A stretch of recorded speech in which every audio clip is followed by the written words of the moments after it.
Classes DS classes में आप सभी स्टूडेंट का स्वागत है। मैं हूं दीपिका साहू और आप सभी के लिए लेकर आई हूं प्रेजेंट इंडेफिनिट टेंस। ये है टेंस नंबर 4। डेली वीडियोस अगर आपको टेंस की चाहिए तो डेली वीडियो जो है आपकी 8 PM पे डलती है, आप लोग चेकआउट कर लीजिएगा। और अगर इसके पहले के टेंस पढ़ने हैं आपको तीनों, तो आप प्लेलिस्ट जाना, चेक करना, उसमें सारी चीज़ें आपको मिल जाएंगी।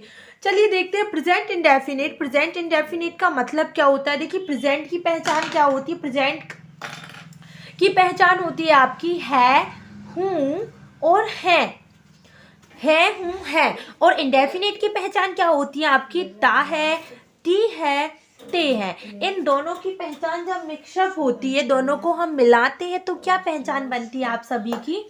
मतलब हम इसकी हिंदी पहचान निकाल रहे हैं, तो इसकी हिंदी पहचान क्या होती है बच्चों। ता है, ती है, ता है, ती है और ती हूँ भी बोल सकते हैं, ते हैं भी बोल सकते हैं। ठीक है, तो इस तरीके से कुछ इसकी पहचान निकल के आएगी। देखिए प्रेजेंट इंडेफिनिट का मतलब होता है कोई भी चीज़ जो है हैबिटल हो, मतलब मैं ऐसा करता हूँ। ठीक है, सो वो जो आपका होता है ना, उसको ही बोलते हैं हम क्या, प्रेजेंट इंडेफिनिट। सिंपल, देखिए समझ रहे हो आप। जितना दिखता है उतना ये थोड़ा सा कठिन होता है, इसमें थोड़ा सा घुमाव रहता है। कैसे, मैं आपको बताती हूँ।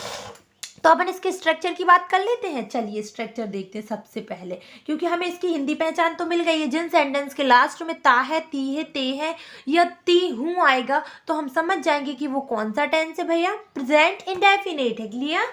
चलिए अब इसकी हम देखते हैं क्या स्ट्रक्चर, कि इसका स्ट्रक्चर क्या होता है। सबसे पहले हम यूज़ करते हैं हर एक स्ट्रक्चर में सब्जेक्ट।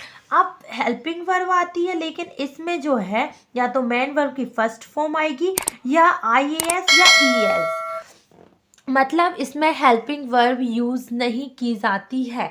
जो सबसे ज़्यादा कन्फ्यूजन होता है ना, वो इसी टेंस में होता है। और मैं सेकेंड बात बताती हूँ, अगर आप 10th 9th 11th या 12th के स्टूडेंट हैं तो आपको ये चीज़, या फिर आप और आगे के भी हैं तो आपको इसमें सबसे ज़्यादा दिक्कत होगी, और 10th में इतनी दिक्कत नहीं होती है। ठीक है, सो सब्जेक्ट मेन वर्ब की फर्स्ट फॉर्म या ईएस या आईईएस। फिर इसके बाद क्या होता है भैया, इसके बाद ऑब्जेक्ट, फिर अदर वर्ड्स आता है तो भी अदर वर्ड्स लगा लीजिए। अब हमें ये बताइए मेन वर्ब की फर्स्ट फॉर्म कहाँ आएगी और एस या ईएस कहाँ आएगा। देखिए सबसे पहला सवाल तो यही उठ रहा होगा। दूसरा चीज़ ये कि हेल्पिंग वर्ब नहीं है तो बनाएंगे कैसे, सब बन जाता है। देखिए देखिए कैसे बनता है।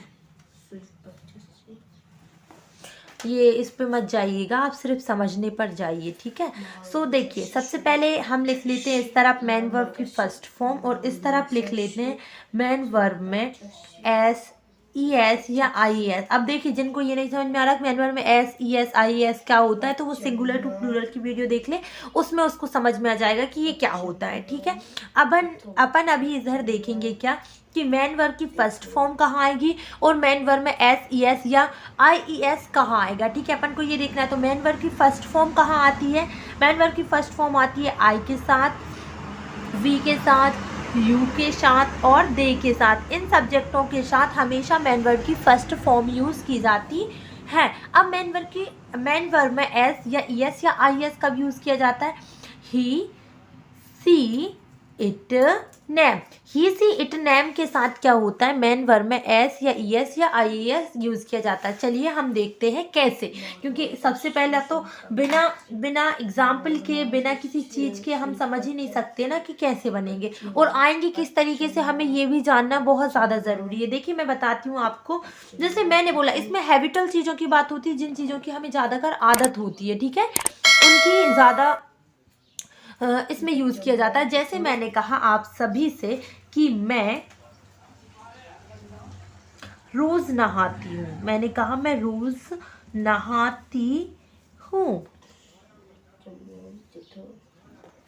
मैंने बोला मैं रोज़ नहाती हूँ, तो रोज़ नहाती हूँ। अब इसको बनाएंगे कैसे और समझेंगे। सबसे पहले आप सारी चीज़ें भूल जाइए, आप सबसे पहले ये सोचिए कि इसको हम समझेंगे कैसे कि ये प्रेजेंट इंडेफिनिट है। इसमें देखिए ती हूँ आ गया। इसमें कोई हैबिट की बात हो रही है कि हाँ मैं ये काम डेली करती हूँ, और डेली रूटीन में भी इसका बहुत ज़्यादा यूज़ किया जाता है इस टेंस का। देखिए ती हूँ आ गया तो हम समझ जाएंगे कि ये प्रेजेंट इंडेफिनिट। बात तो सही है। इसमें क्या करेंगे, कुछ नहीं करना है बच्चों। हम इसको बनाएंगे कि आई मतलब क्या होता है, मैं मतलब क्या होता है, आई के साथ हम मेन वर्ब की फर्स्ट फॉर्म यूज़ करते हैं और इसमें नहाना ही मेन वर्ब है। मेन वर्ब सीखना है तो मेन वर्ब की भी अलग से वीडियो, हेल्पिंग वर्ब सीखना है तो हेल्पिंग वर्ब की भी अलग से वीडियो, सारी वीडियोस अलग अलग से डली, बस प्लेलिस्ट चेक कर लीजिए आपको मिल जाएगा। देखिए मैं रोज नहाती हूँ, दैट मीन्स अब नहाने को बोलते हैं हम बात, तो हम यहाँ पर बात लिख लेंगे। बात की फर्स्ट फॉर्म बात ही होती है, ठीक है, ES या IS कुछ नहीं लगाएंगे इसमें। तो आई बात डेली, आई बात डेली, या हम यहाँ ये भी कह सकते हैं आई डेली बात, ठीक है, गलत कुछ नहीं होता है इसमें। क्लियर। अब जैसे मैंने बोला कुछ और बोलते हैं, चलिए, कि वह रामायण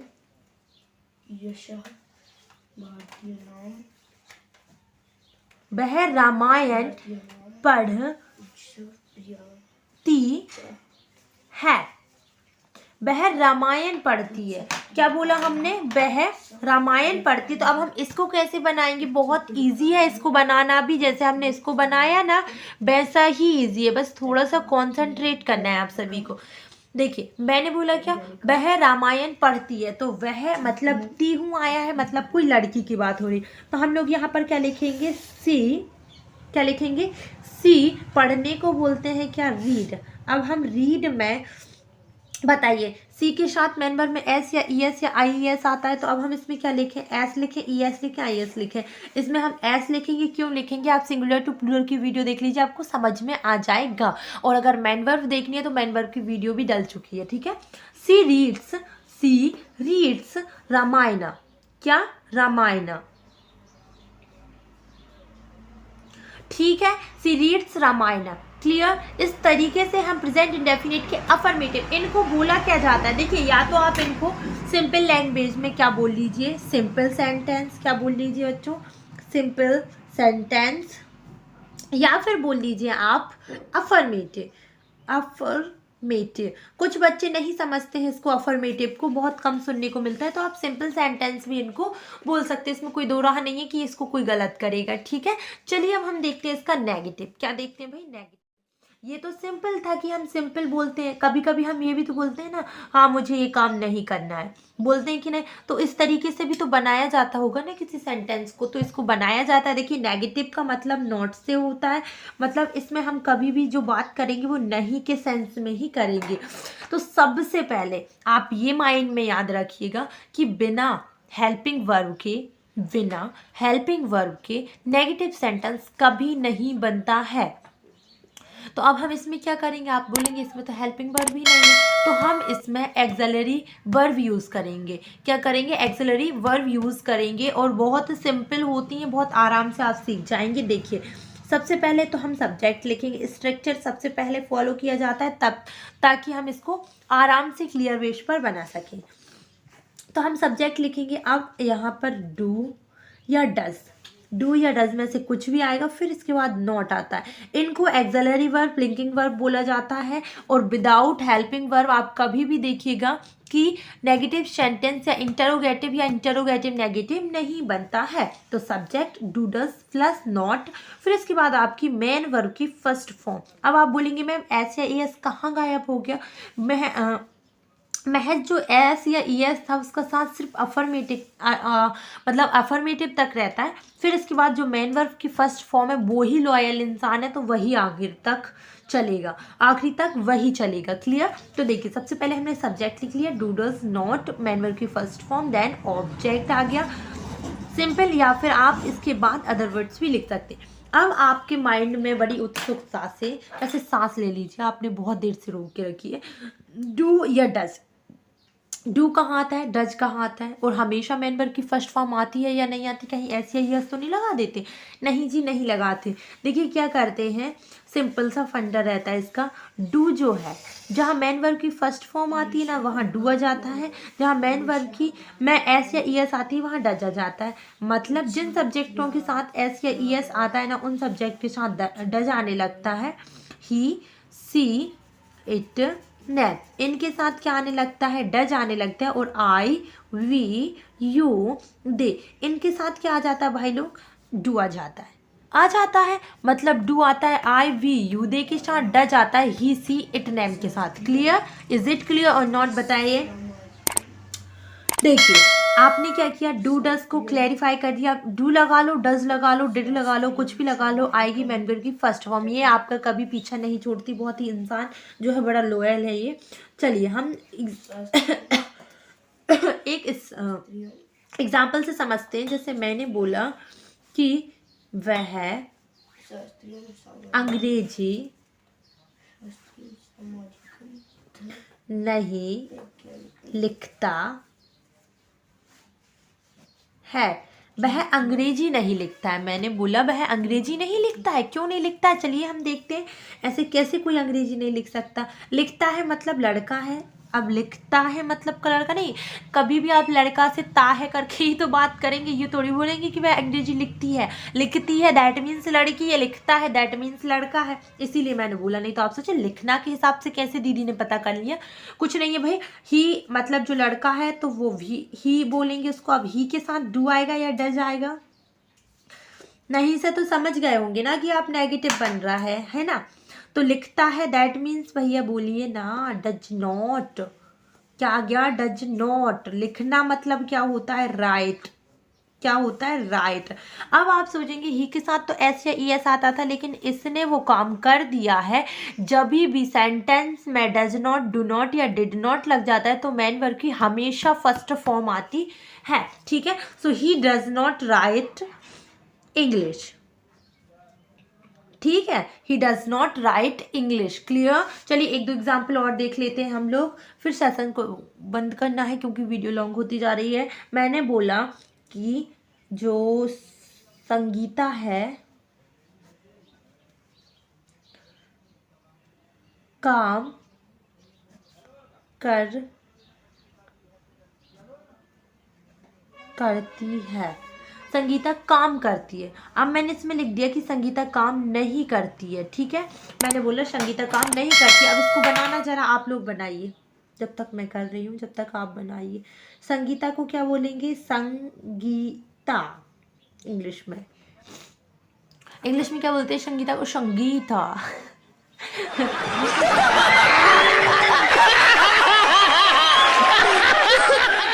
देखिए जो संगीता है इसके बाद अब हमको पता है कि जब हम नेगेटिव बना रहे हैं तो हम क्या लिखें? इसमें क्या लिखें बताइए? हम लिखेंगे डज नॉट, क्योंकि नेम के साथ हमेशा डज आता है, तो डज नॉट ये हो गई एक्सिलरी वर्ब। अब देखिए उसमें लिखा है करना, और करना मतलब क्या होता है बताइए आप लोग? करना मतलब होता है डू। तो संगीता डज नॉट डू। अब क्या नहीं कर रही है? काम, तो वर्क। अब कुछ बच्चे सोच रहे होंगे डज नॉट लगा दिया, डू लगा दिया। देखिए ये जो है सब्जेक्ट है, ये जो है आपकी हेल्पिंग वर्ब है, फिर इसके बाद नॉट है, फिर इसके बाद मेन वर्ब है। ये एज अ मेन वर्ब है, ये एज अ हेल्पिंग वर्ब है। तो इसमें कंफ्यूज मत होइएगा कि डू नॉट लग गया, डज नॉट लग के डू लग गया है तो ये हेल्पिंग वर्ब है और ये भी हेल्पिंग वर्ब है। दो दो हेल्पिंग वर्ब एक सेंटेंस में कैसे आ गए। अब देखिए एक चीज़ और देख लीजिएगा। जैसे मैंने बोला कि मैं ऑफिस में काम नहीं कर रही हूँ। मैं ऑफिस में, मैंने क्या बोला? मैं ऑफिस में काम नहीं करती हूँ। किसी ने मुझसे पूछा तुम ऑफिस में काम करती हो? मैंने बोला नहीं, मैं ऑफिस में काम नहीं करती हूँ। तो इसको बनाएंगे कैसे? आई के साथ हमेशा डू नॉट आता है। हमेशा क्या आता है बच्चों? डू नॉट आता है। आई के साथ डू नॉट लगा लिया। अब काम करना मतलब क्या होता है? डू होता है। अब बोलेंगे डू नॉट, डू लग गया। ये हेल्पिंग वर्ब है, ये मेन वर्ब है। ये हेल्पिंग वर्ब है, ये एज अ मेन वर्ब। अब जैसे मैं लिख दूँ आई डू नॉट राइट, तो राइट क्या हेल्पिंग वर्ब होगी? नहीं ना, मेन वर्ब होगी। बस ये डू देखकर हम कंफ्यूज हो जाते हैं, तो कंफ्यूज नहीं होना इसलिए मैंने ये दोनों सेंटेंस लिए ताकि आप लोग कंफ्यूज ना हो। I do not do. अब काम को क्या बोलेंगे? Work. I do not work in office. Clear, is it clear और नॉट, बताइए आप लोग। तो इतना सिंपल सा कॉन्सेप्ट रहता है, लेकिन बच्चों को क्लियर नहीं हो पाता है कि डू नॉट कहाँ आएगा, डज नॉट कहाँ आएगा। सो ये वीडियो उनको शेयर कर दीजिएगा, अपने फ्रेंड्स को शेयर करिएगा अगर पसंद आई होगी वीडियो। और वीडियो पर इतनी देर बने रहने के लिए आप सभी का शुक्रिया, और ऐसी वीडियो देखने के लिए हमारे चैनल को सब्सक्राइब कर लीजिएगा, बेल आइकन को प्रेस कीजिएगा, जिससे हमारी वीडियो की नोटिफिकेशन आप सभी तक पहुँच सके। So thank you so much, ऐसी वीडियो देखते रहिए, ऐसे हमें सपोर्ट करते रहिए।